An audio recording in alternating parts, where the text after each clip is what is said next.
Hey, Who Dat Nation, thanks so much for tuning in to the Saints News Network halftime report. Brendan Boylan here with my friend and colleague, Bob Rose. And I've had my dessert, Bob. I've had dinner, I've had dessert, I've had my coffee, and we're here at halftime. And typically this is a point in our broadcasts and our shows where we get a little bit angry, Bob. But maybe the holidays have mellowed you out a little bit. The Saints down 10-0 at the half to the Bills. The offense has been dismal. Before we went live, you said it reminded you of the Mike Ditka error, not era. But this is a really struggling Saints offense. The defense has done just enough to keep them in the game. 2 interceptions, a big one by Bradley Roby, with a little bit of miscommunication between Allen and Diggs on the route. And then Cameron Jordan coming up big, getting some contact, forcing a wobbly pass, and a great job by Quan Alexander lunging out to go get the interception.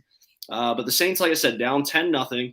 The offense has been atrocious. It's been dismal. It's something we kind of expected, considering you don't have wide receiver one, you don't have quarterback one, you don't have running back one, running back two, you don't have left guard one, you don't have right. I mean, the list goes on, right, Bob? Right. What have you thought so far of this offense? Obviously, Sean Payton showing his hand a little bit and showing his maybe lack of belief in the offense. They've gone for it twice on 4th down so far. I do like the aggressiveness of going for it on those 4th down calls. I like the aggressiveness on the fake punt pass.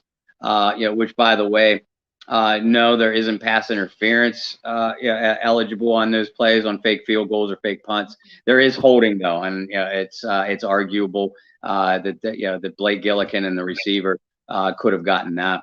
But other than that, and this is why you folks might not be seeing Angry Bob tonight. When you're without Michael Thomas, when you don't have a bona fide receiver 1, 2, or 3, when your starting tight end is out, when three of your starting linemen are out, and Teron Armstead is playing with one wing, it looks like his other shoulder got carved off for Thanksgiving dinner, and Eric McCoy is playing like Cesar Ruiz. You expect this kind of performance. I would like to see the Saints throw downfield on 1st down in the second half a little bit more often, because the passing game, they have made some plays. The receivers have also dropped 3 catchable balls, and Simeon's been off target on a couple other ones. You're obviously not going to get anything from the running game. If you have a shot to win this one, you got to make some plays in the passing attack. If you're the New Orleans Saints, and maybe some misdirection runs with a Ty Montgomery, who broke off a decent gain early in the game, or even a Deontay Harris on an end around. Other than that, like we talked about in the pregame, Brendan, the Saints offense needs to be creative, weird, and ugly, to get anything done tonight, I think. And you saw these stats thrown up on the screen there. Trevor Siemian, 7 of 13 for 68 yards, no touchdowns. I find this the more interesting stat of the two, Bob. New Orleans Saints as a team, 11 carries for 13 yards. In my weekly fantasy article, I said Tony Jones Jr. might be worth a flex play this week if you really needed something. And right now, I'm looking wrong because he hasn't been able to do much of anything. But at the same time, like you said, what do you expect when we're really calling on running back 3 and then a guy like Ty Montgomery that I've said time in and time out this year? I feel so bad for, because I felt like he finally made the transition of being a receiver with this team, and every time he finally gets back to being a receiver, they call him right back into the running back room. But let's talk about the defense a little bit. Like I said, the defense has done just enough to keep the team in the game, and obviously Sean Payton's trusted the defense going for it twice on 4th down, around midfield or even in his own territory. They come away with 2 turnovers against one of the best young quarterbacks in football. What have you thought of the defense to this point, especially with the pressure they've had on them? And that's just that, we talked in the pregame that the defense would have to come up big. And thus far, except on one drive, on that touchdown drive, where I counted a total of 8 missed tackles by New Orleans defenders. They played extremely poorly on that drive. But other than that, they're getting pressure on Josh Allen from the edge.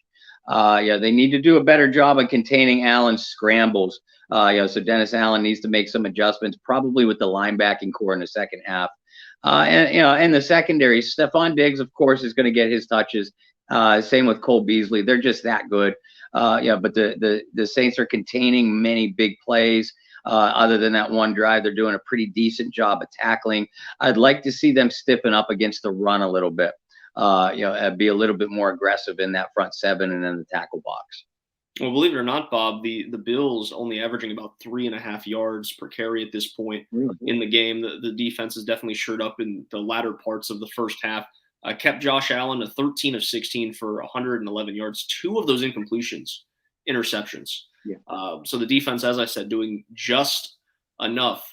But we both said in the pregame that if the Saints were going to win this game, it was going to be a low-scoring affair. And right there, you see it on your screen. At least right now, it's a low-scoring affair. What can the Saints offense do differently in the second half to make this one a little bit more competitive? Remember, Buffalo gets the ball to start the second half. You need to protect Trevor Siemian better. I mean, I think it's pretty clear. The Saints aren't going to be able to get many traditional rushing yardage, yards on the ground. So if the game is going to be won or lost offensively on Trevor Siemian in the passing game, you got to do a better job of protecting. Like I said, Eric McCoy does not look like Eric McCoy tonight. There's an imposter that took over the 78 uniform. Teron Armstead looks like he got his one of his arms cut off and served at dinner because he's been a turnstile on the outside. So you need to find a way to protect Siemian and make some plays down the field. Trey White is going to miss the rest of the second half for the Buffalo Bills with a knee injury. So there might be some vulnerability. Maybe you take a shot with Deontay Harris, Kenny Stills, who's been extremely, extremely quiet this year. But you need a receiver to step up and make plays down the field. Well, how surprised, and maybe this is something we should have talked about a little bit more in the pregame. We touched on it, but I want to bring it up even more so at halftime. A team that's struggling to run the football. Ian Book was a healthy scratch for the second straight week. Are you surprised by that? And does Ian Book being inactive tell you that maybe Taysom Hill's foot isn't 100%? That's what it tells me right there, that Taysom Hill's foot is not 100%. If Taysom Hill's 100%, then Sean Payton needs to have his mind examined and put in a mental hospital over the holidays. Because an offense this short of playmakers, you just signed Taysom Hill to a lucrative new contract because of his playmaking ability, not a quarterback, folks, because of his playmaking ability. So that tells me, the last 2 weeks, Taysom is not even close to 100% healthy, to be able to take the field if he's basically relegated to number 2 quarterback duty. Any belief if the Saints offense cannot find that spark in the second half, considering that they do have a full week before they play next Thursday against Dallas, that maybe Sean Payton makes the switch and Taysom Hill's the starter the rest of the way? I think it's certainly possible. Again, it depends on Taysom's health.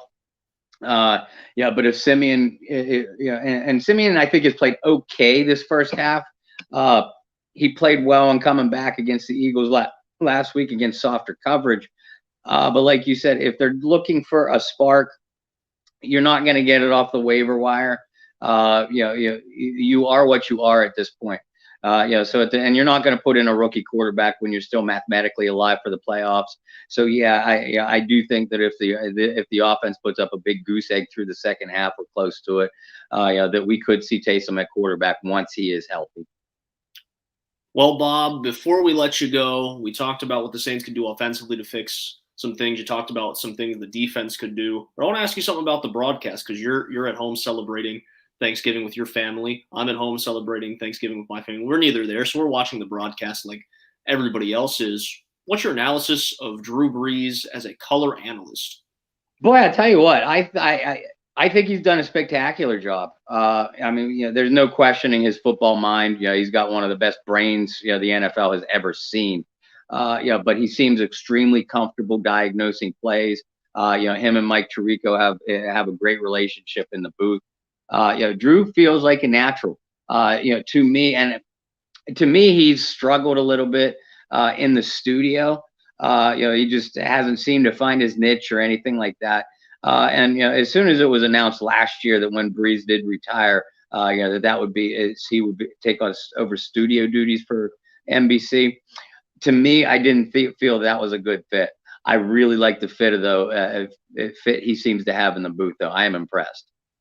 Well, guys, remember throughout the season, you can catch Drew Brees and Mike Tirico doing Notre Dame football on Saturdays if you like what you've seen so far. Bob, let's hope that the New Orleans Saints offense can figure out something here in the second half. I know we're going to have plenty to write about, plenty to talk about on the Saints News Network this week, regardless of how this game ends up turning out. So how can the people follow you and the Saints News Network?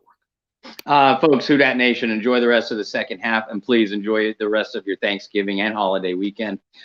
Thank you for tuning in with Brendan and I, both in pregame and halftime report tonight.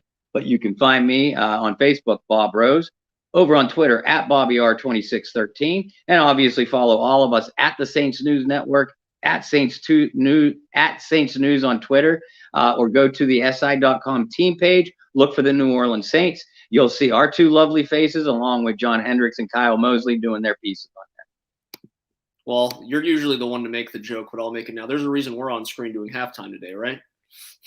Yeah, there is. Yeah, it's Halloween for us every week. You can follow me. You see it on the screen. Follow me on Facebook and Twitter. You can follow all of our work with the Saints News Network on SI.com. We hope you enjoy the second half. Hope you guys had plenty of food today and enjoyed your family. We'll see you next week for the pregame show, week 13, same place, a little bit different time. We'll see you guys next week.